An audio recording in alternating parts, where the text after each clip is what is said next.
Hello everyone, फिर से एक बार आप सभी का स्वागत है मेरा यूट्यूब चैनल इजी नर्सिंग में।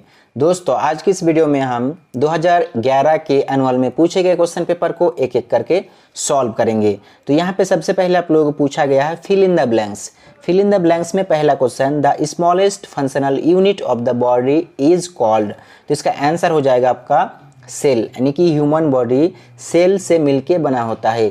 ट्रिलियंस ऑफ सेल्स मिलके आपका बॉडी को बनाया गया है, इसलिए इसका आंसर क्या हो जाएगा सेल्स। अगर आप लोग नहीं जानते हैं तो मैं यहाँ पे आप लोगों को बताना चाहूँगा कि क्या होता है, ग्रुप ऑफ सेल को कहा जाता है टिश्यू, और ग्रुप ऑफ टिश्यू को कहा जाता है आपका ऑर्गन, और ग्रुप ऑफ ऑर्गन को कहा जाता है क्या सिस्टम, और ग्रुप ऑफ सिस्टम को कहा जाता है बॉडी। यानी कि आपका बॉडी, ह्यूमन बॉडी कई सिस्टम से मिलके बना होता है, जैसे कि आपका cardiovascular system, respiratory system, endocrine system, nervous system, इस तरह से कई सिस्टम मिलके आपका ह्यूमन बॉडी बनता है।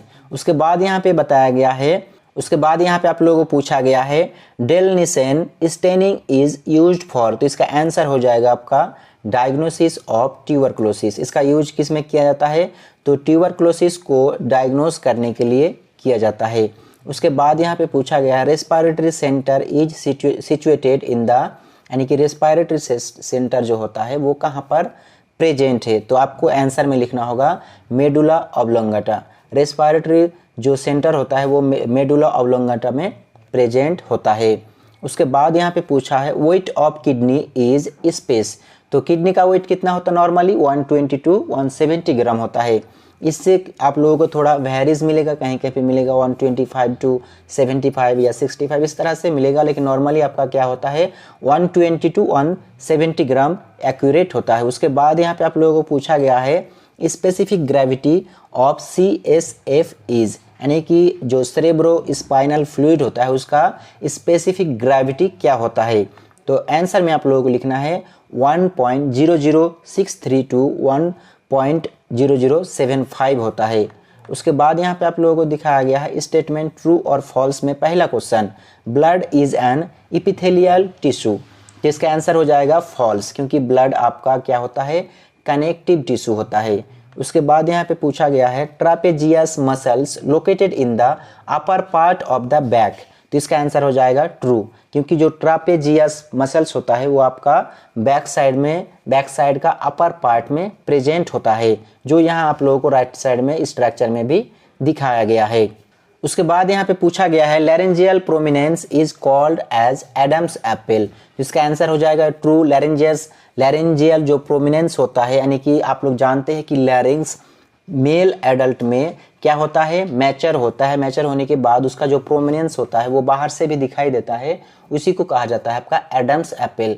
यानी कि एडम्स एप्पल किस में प्रेजेंट होता है, तो एडम्स एप्पल आपका मेल में प्रेजेंट होता है, फीमेल में नहीं होता है। उसके बाद यहाँ पे आप लोगों को पूछा गया है mid stream urine is best sample for urine culture. तो इसका आंसर हो जाएगा ट्रू।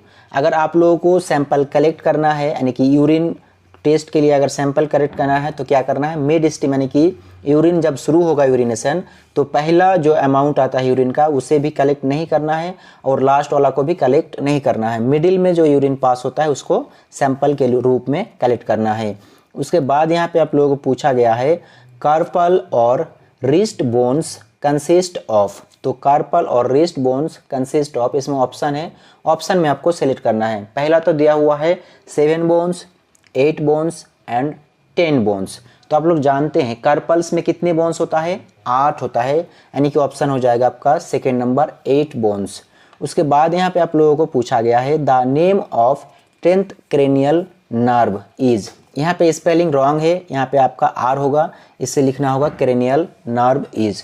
आप लोग जानते हैं कि क्रेनियल में टोटल 12 पेयर्स नर्व होते हैं, उसमें से 10वां यानी कि 10वां जो क्रेनियल नर्व होता है उसे किस नाम से जाना जाता है। तो उसका आंसर आप लोगों को लिखना होगा ऑप्शन में जो दिया हुआ है ऑल्फैक्टरी, हाइपोग्लोसल और वेगस। तो इसमें से आंसर हो जाएगा आपका थर्ड नंबर वेगस। अब ऑल्फैक्टरी नर्व क्या होता है, ये होता है आपका पहला नर्व, यानी कि फर्स्ट क्रेनियल नर्व होता है आपका ऑल्फैक्टरी नर्व।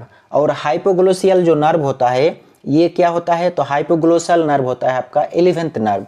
11th नर्व को कहा जाता है आपका हाइपोग्लोसल नर्व। उसके बाद यहाँ पे आप लोगों को पूछा गया है द सेकेंड सर्वाइकल वर्टेब्री आर, यानी कि सेकेंड सर्वाइकल वर्टेब्री को दूसरे नाम से जाना जाता है, उसका नाम क्या है?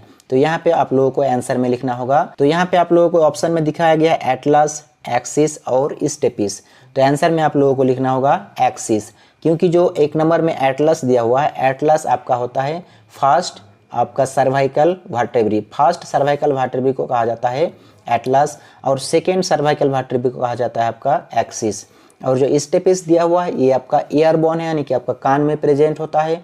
और ह्यूमन बॉडी का सबसे छोटा हड्डी को कहा जाता है स्टेपिस, यानी कि स्टेपिस ह्यूमन बॉडी का सबसे छोटा हड्डी होता है। उसके बाद यहाँ पे आप लोगों को दिखाया गया है 2011 के सप्ली में पूछे गए क्वेश्चन पेपर। तो दोस्तों आज के वीडियो में बस इतना ही। नेक्स्ट वीडियो में हम लोग 2011 के सप्ली में पूछे गए क्वेश्चन पेपर को एक एक करके सॉल्व करेंगे।